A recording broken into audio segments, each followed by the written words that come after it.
Okay. All right. So actually, I have two contrasting stories to tell this group. One is a success story of controlling the pandemic to some extent at least. The other one is a story of failure of democratic governance. So first I will tell you the success story. It's always good to start with, positive things. We will talk more about the failures of democratic governance in Sri Lanka. As far as the disease situation goes, Sri Lanka is a success story. We have less than 3,000 cases reported as of yesterday in Sri Lanka, 3,000 compared to 300,000 in Pakistan, and only 12 mortality. So in many respects, this will be presented as a positive achievement of Sri Lanka. And, this success story is largely due to Sri Lanka's long history of, social welfare and free healthcare services and, ready access to health services all over the country.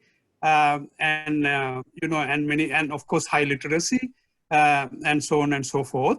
But this success story actually has a kind of hidden, story of autocratic government.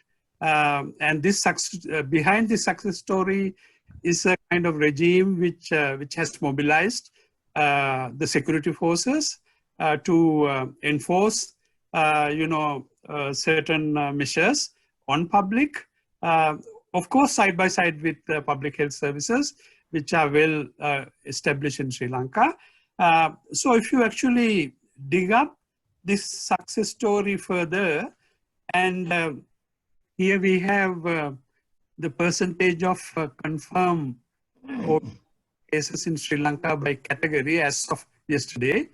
As you can see, there are three big clusters. It's the terminology that the state uses to describe these, pockets of what they call high transmission. And this, one of them is actually Sri Lankans returning from overseas. And this has to do with the importance of, migrant labor, overseas migrant labor as source of remittances in Sri Lanka, and also as a source of livelihood for poor people. So as many as 34.5% of all cases detected up to yesterday are among those people.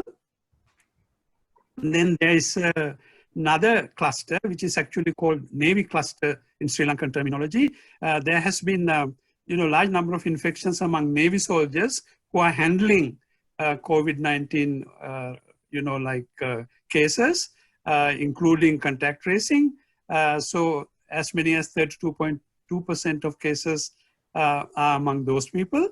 And then the third cluster is also a fairly important one, and that has to do with, actually the government terminology is Kandakatu cluster, which actually accommodates drug users. This is actually a drug rehabilitation center established by the state, and side by side with the drug rehabilitation center, there was a quarantine center for returning people. So there has been a cross-infection, perhaps from the quarantine center to this drug rehabilitation center. So the latest cluster actually is among them. As many as 21.4% of all cases are among these people. So they are actually both these two clusters, the Sri Lankans returning from overseas and these drug users. They represent a kind of marginalized group, in some way similar to, migrant labor issue that Umakant raised in respect of India. But this Sri Lankan return is actually, large percentage of Sri Lankan workforce is employed overseas, including women, mostly in Middle Eastern countries. And also there was a large number of people employed in Italy and also South Korea. And all these three regions are, high infected regions. So we have been getting cases from these regions from the beginning. And not only they have been affected by COVID-19, but there are a lot of Sri Lankan, actually as many as, I think 1/4 of the Sri Lankan workforce right now is employed overseas, mostly in low-paying employments, including domestic work and care industry in Delhi, mostly looking after elderly people.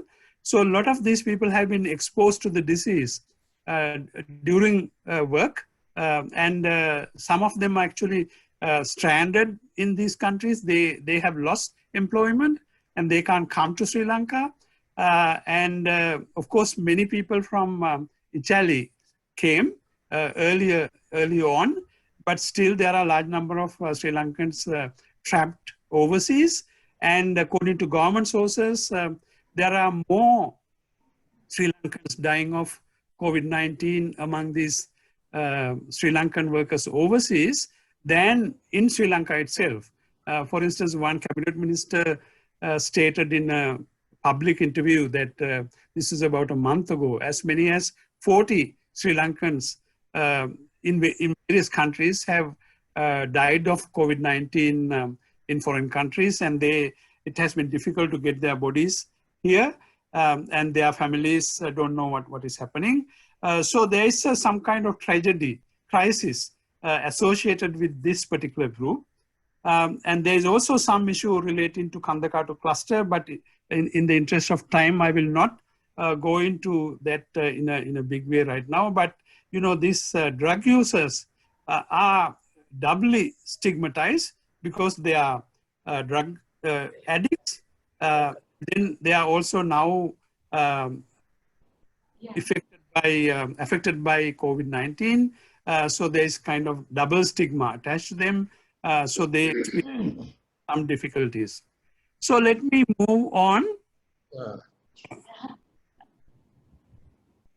This is the story of migrant workers. They are in various places, some waiting for flights in airports. Recently in Jordan, there was a big issue, like they came and surrounded the Sri Lankan embassy in Jordan, asking the embassy to, help them to get out of Jordan and come back to Sri Lanka, but they couldn't. So this is only one, this is not an isolated story. This is happening everywhere. So about the, can you please go to the next point, the negative aspect? Yes, that's where I am right now.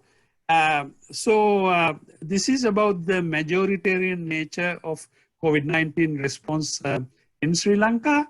This state has established a national task force headed by the commander, the military commander, to basically, respond to the pandemic. So this, and also actually, as you know, there was a general election in Sri Lanka a couple of weeks ago, and in that election, the Rajapaksa regime, which came to power, actually basically campaigned on the strength of their electoral success in control of the epidemic. And they mentioned that, they have to be voted. Already there was a president from that group. But more importantly, they have successfully dealt with the COVID-19 pandemic. So that justifies their election. And obviously, they were elected. They got 2/3 majority in the parliament. So they have obviously used the pandemic for their own advantage. But what I want to present from now onwards is basically issues relating to limited scope for limited space for democratic activities in the country, and the majoritarian nature of the Sri Lankan state and its response to the COVID-19 epidemic. I can give you a couple of examples. One is, the Muslim burial issue. Early on, there was, the state took a decision to do cremation of all people who died of COVID-19. But then there was a protest from the Muslims because, according to Quran, their dead bodies have to be buried. And actually, WHO has allowed this in all other countries. But the government prevailed upon their decision to, have cremation for everybody. And it still continues this practice, irrespective of many representations by Islamic organizations, including Jamiatul Ulama, which is the group of priests who are actually controlling religious activities, Muslim activities in the country. So that is part of the story. The other part of the story has to do with the media portrayal of sources of infection. Of course, the media, now I'm talking about how media, describe the epidemic early on. And oftentimes, the media tended to identify certain pockets as sources of infection. Some of those pockets were actually urban poor, urban low-income communities in Colombo and other places. But they also projected Muslim communities in number of places, including Akurana, which is close to Kandy, as a source of infection. So obviously the state didn't want to perhaps give the impression that Muslims are the only source of infection. But nevertheless, many media, including 2 TV channels, actually went out of the way to, stress this point. And I'm here presenting the media, social media, actually Facebook post in Sinhala. It says, this is describing COVID-19. It says, Haduwe China, Nama Corona, Paturanne Nana. So this is a kind of, there's pun intended. So if you translate it, it says made in China, brand name Corona, wholesale distribution in Sri Lanka by Nana. Nana is a slang word for Muslims in Sri Lanka. So obviously this social media post tries to say that Nanas are the source of infection in Sri Lanka. So that is I think that's my final slide. I can stop here. Key point I wanted to make was that while we can be happy that Sri Lanka has been able to control the pandemic, to a large extent, there are various negative impacts of the way it was handled in terms of social movements, democratic political participation, very limited space for civil society organizations. That task force I referred to, established by the government, doesn't have any civil society representation, doesn't have any minority representation, doesn't have even social science representation. Because if there was, they would have, you cannot impose this cremation on Muslims because they have a right to, demand that their dead people be buried. So with that, I will stop. Thank you, Chair.